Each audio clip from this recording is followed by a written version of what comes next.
الساعة 1 بالليل وانا هموت واشرب ايس كوفي. طبعا انا في اليوم اللي بشربش فيه ايس كوفي بحس ان انا دماغ، يعني بحس ان انا مش انا، يوم مبظبطش فعلا الا بيه.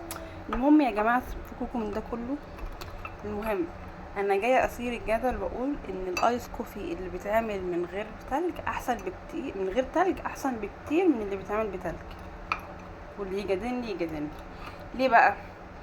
لان انا بعد التلج ما بيسيح بحس ان طعم الكوفي كده يعني بقى خفيف، يعني بحس ان انا بشرب لبن بميه.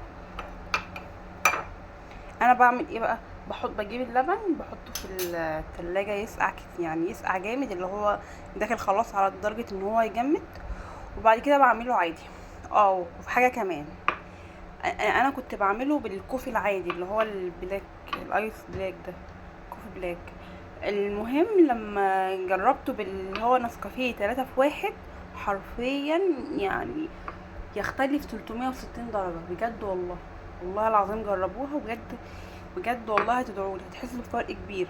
بصوا يعني انا حتى كمان ما بحط السكر.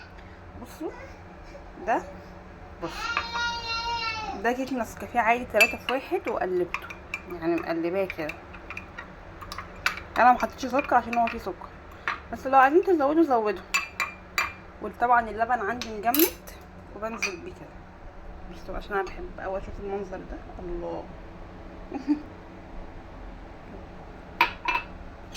بصوا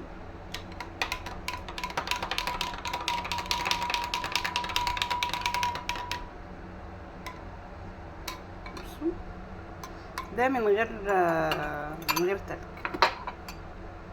اهو. استنوا بقى اوريكم.